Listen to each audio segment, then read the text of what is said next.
Rodolfo Tailade. A ver, señor director, si podemos compartir que el expresidente fue entrevistado en el día de hoy. Dejó declaraciones importantes, lo vamos a analizar con Ricardo Foster. Lo vemos, a ver.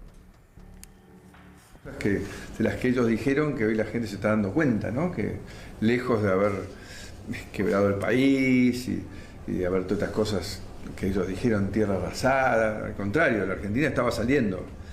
Ese triste de domingo 11 de agosto, nunca más olvidaré de las PASO, la Argentina iba rumbo a una inflación del 1% ese mes y venía creciendo hace 4 meses, o sea, habíamos tardado de más, sí, mala mía, todo lo que quieras, pero la Argentina estaba saliendo y necesitaba el impulso de que íbamos a continuar, y el 12 de agosto se destruyó todo, ¿no? Entonces creo que dejamos una Argentina sin duda, en todo lo que vos quieras mirar, mejor que en el 2015 cuando la recibimos, y esperaba que con inteligencia el gobierno, aún diciendo está todo mal, iban a aprovechar eso, iban a continuar en la misma dirección, y no lo que pasó, ¿no? Bueno, muy interesante, lo voy a dejar a alguien que puede tener una lectura mucho más ajustada de la mía, como es el filósofo Ricardo Foster, asesor del presidente. Ricardo, ¿cómo estás? Buenas noches. Bien, buenas noches. Pareciera que el expresidente Macri se hizo cargo del gobierno hasta determinada fecha, que fueron las PASO, después no existió absolutamente más nada, y lo que pasó después no tuvo él ninguna responsabilidad en las políticas, en las decisiones que tomó. Es un cinismo que ya es de farsante, ¿no? No reconocer absolutamente nada, decir que el mes en el que los sorprendió las PASO, sí, la inflación estaba bajando, que le dejaba al gobierno un país prometedor, en progreso, desendeudado, con la industria a pleno funcionamiento. Ya ni siquiera el libreto funciona con una, qué sé yo, mínima verosimilitud. Sí. Es farsante, es mentiroso, es cínico, es hipócrita, me sobran las palabras, porque la verdad que los 4 años del gobierno de Mauricio Macri fueron años en los que es casi imposible encontrar algo positivo, en cualquier ámbito, ¿no? En el económico, en el cultural, en el social, en el institucional, en la división de poderes, en lo que se nos ocurra. Pero no es solamente lo que hizo mal, sino fundamentalmente el proyecto que llevó a dejar a la Argentina endeudada de tal manera que el gobierno que le sucedió tiene que encarar una negociación que es extremadamente difícil, porque Macri en ese sentido se alineó con una lógica que es propia del modelo neoliberal, que es la lógica del endeudamiento público y del endeudamiento privado.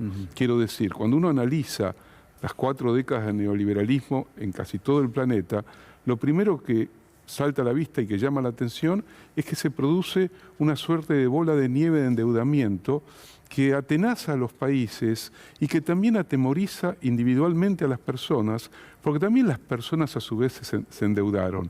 Cuando uno mira el camino de la deuda, que es un camino siniestro, está ligado, por un lado, a un mensaje que es a gastar y a gozar. Y una vez que se gasta y se goza, en términos individuales, viene la culpa. Sos responsable, tenés que hacerte cargo.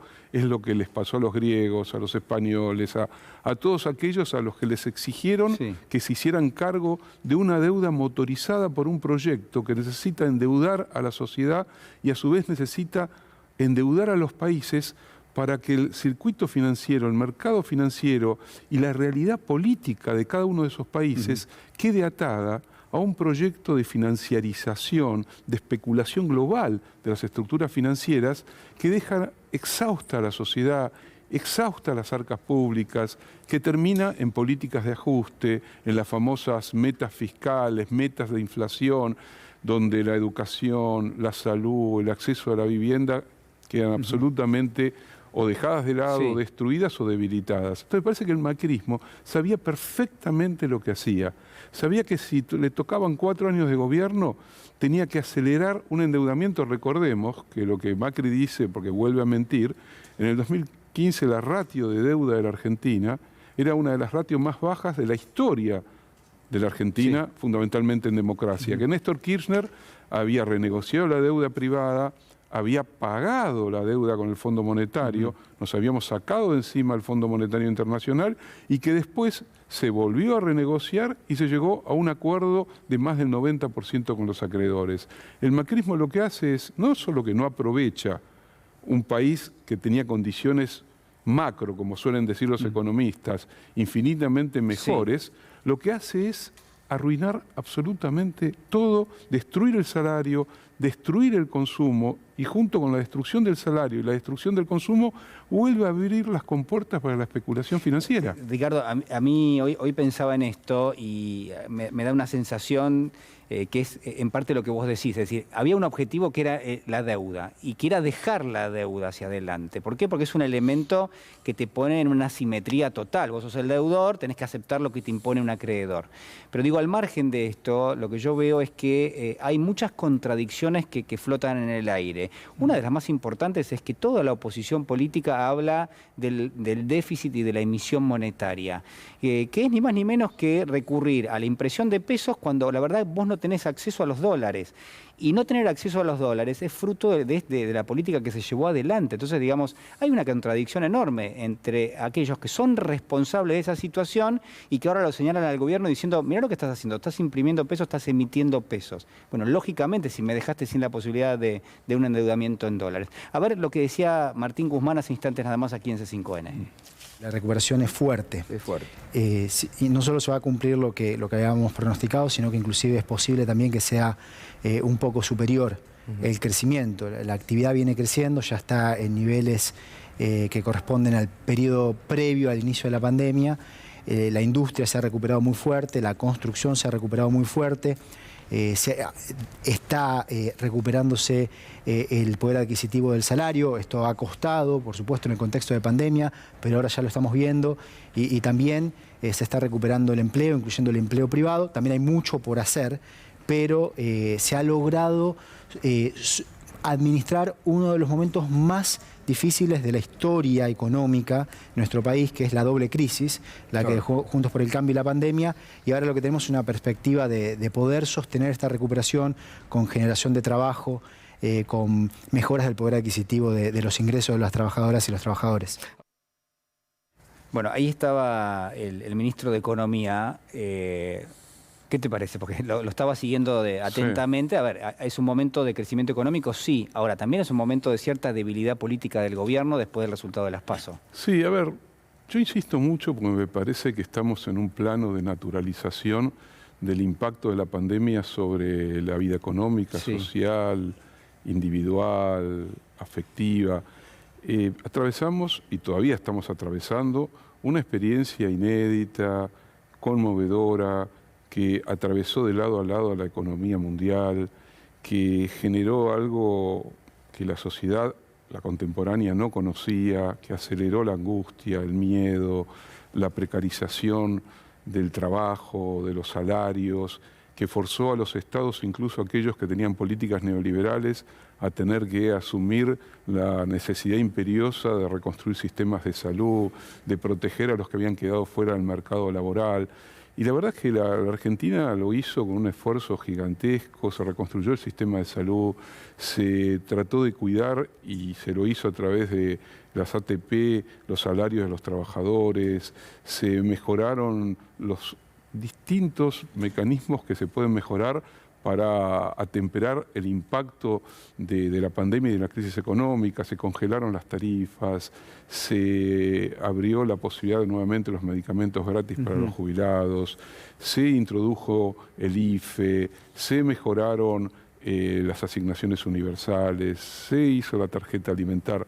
No alcanzó, por supuesto que no alcanzó, había que haber ido más a fondo, seguramente había que haber ido más a fondo, pero yo creo que hay que analizar el contexto político, social, regional.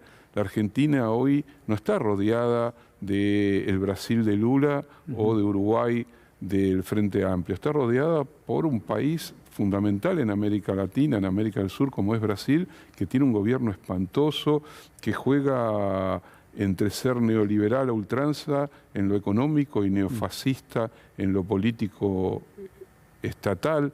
Entonces hay que adaptarse también, y hay que adaptarse a que el macrismo dejó una bomba de tiempo lista para estallar continuamente a lo largo de los años. Y había que acordar primero con los acreedores privados, se logró una quita también muy significativa, y después había que lograr nada más ni nada menos que acordar con la institución del cinismo organizado a nivel planetario, porque los liberales argentinos se cansan de hablar de la emisión monetaria como responsable de la inflación, etcétera, etcétera, etcétera. Y el principal país emisor continuo de deuda propia que no paga nunca es el dueño del Fondo Monetario Internacional, que se llama Estados Unidos. Entonces, la verdad que la hipocresía es salvaje. Un país periférico como la Argentina tiene que atravesar más o menos que todos los instrumentos de tortura para pagar la culpa por haberse supuestamente endeudado, cuando está claro que el endeudamiento con el fondo fue para garantizar que se llegara a las elecciones sin que le estallara el país al macrismo, y para que los grandes especuladores locales e internacionales terminaran todo el circuito de la timba financiera y pudiesen sacar efectivamente sus dólares. Entonces me parece que está muy bien, me parece perfecto que el ministro Martín Guzmán asuma una oposición de decir que no hay negociación con el fondo, que no incorpore el hecho de que no es posible un ajuste para el pueblo. Es imposible. La Argentina no puede crecer, no puede generar condiciones de mejor vida para su sociedad si es chantajeada para pagar una deuda que en estas condiciones no se puede pagar. Sí hay que negociar, sí hay que negociar tiempo, sí hay que negociar quita de, no sé cómo se llama, sobreintereses, sobrecargos. Yo creo que hay que negociar sabiendo que, por supuesto, la Argentina no tiene la fuerza que tienen otros países para negociar a nivel internacional. También me parece que el gobierno busca insistentemente proteger los intereses de la nación. En cambio, la oposición política, ya lo mostró el gobierno de Macri, lo primero que hizo Macri fue pagarle a los buitres y a sus abogados más de lo que pedían incluso. Entonces, está claro quién quiere defender no solamente la soberanía nacional, que por supuesto es un tema fundamental, sino defender a la gente común y corriente, a los trabajadores y trabajadoras, a los que están desempleados, a los jubilados, porque, a ver, la sociedad lo tiene que saber. Ir hacia un acuerdo maligno con el Fondo Internacional supone un golpe mortal para las jubilaciones, para los salarios, para la educación, para la salud, para la reactivación de la vida económica, para la inversión en ciencia y tecnología. Entonces, el gobierno lo que hace es, se hace cargo de una herencia maldita, porque es muy difícil también decir, no pagamos la deuda, vamos al default, que no es lo mismo ir al default con el Fondo Internacional, que era un tipo de default distinto, que fue el del 2001, que fue un default con los acreedores privados y no con el Fondo Monetario Internacional, que se le siguió pagando hasta que Néstor Kirchner canceló la deuda. Ricardo, estoy leyendo una de tus frases, la verdad que cuando la leía durante la tarde me dejó pensando, porque te preguntaban, bueno, digamos, con el resultado de las PASO y tratando de establecer, bueno, lo que puede pasar en las elecciones generales, vos decías, los próximos 2 años habría que generar una transformación que mejore las condiciones de vida de los que más sufren en el país, porque de no ser así, lo que se viene por delante es horrible.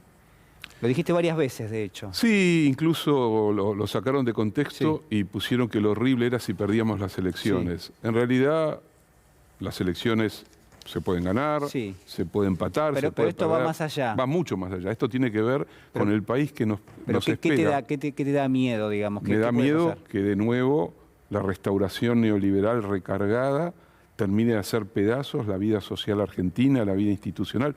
Ya lo vimos durante los 4 años del macrismo, sería espantoso, una herida muy difícil de sanar en un tiempo que yo no sé si veré. Me parece que lo que está en disputa, como siempre en Argentina, es quién toma las decisiones en relación a la distribución del ingreso. Porque hay cierta cosa naif cuando se dice, ¿cómo es posible que el dueño de Arcor o el dueño de Techín, que perdieron, sobre todo las alimenticias, perdieron un montón de plata durante el macrismo, sin embargo, votaron a Macri en su momento y ahora que están ganando de nuevo un montón de plata, son prácticamente la vanguardia de la destrucción de toda posibilidad de salida de la Argentina para el conjunto de los argentinos. Porque tienen intereses de clase, porque defienden tener la sartén por el mango, quieren ser los que deciden sobre la vida y muerte de los argentinos. No les interesan trabajadores con salarios altos, no les interesa una educación de calidad, no les interesa que Argentina sea un país de punta en América Latina en la investigación, no les interesa la salud pública. Ellos se dieron cuenta de algo que no es menor. La pandemia puso en evidencia que el achicamiento del Estado es una tragedia para la vida social y que cuando el Estado se vuelve a hacer cargo, por ejemplo, de la salud pública, tiene que volcar recursos a la salud pública. Y para volcar recursos a la salud pública, tiene que gravar impositivamente a los que más ganan. Tiene que reformular la política impositiva para que el Estado se fortalezca y pueda volcar a donde tiene que volcar los recursos. Ellos, durante muchísimo tiempo, se acostumbraron a que los Estados son simplemente sirvientes de sus intereses. El kirchnerismo cortó eso, por eso el odio mortal, porque el odio no es el odio a una persona, es el odio a aquella persona que puso en movimiento nada revolucionario, la reconstrucción de un Estado que se aproximaba lejanamente al estado de bienestar, una mejor distribución del ingreso, la ampliación de derechos sociales y derechos civiles, una mejor calidad de vida. Y frente a eso, la respuesta es brutal, es violenta. Se les pide 3 meses de contener los precios, que es una cosquilla, literalmente es una cosquilla. Y salieron a amenazar, ¿no? Salieron a amenazar. Con el desabastecimiento. No todos, pero aquellos que manejan... los mismos que piden calidad republicana y concentran monopólicamente el mercado. Bueno, los mismos. Son las contradicciones que marcábamos al comienzo. Ricardo, muchísimas gracias por estar con nosotros. Ha sido muy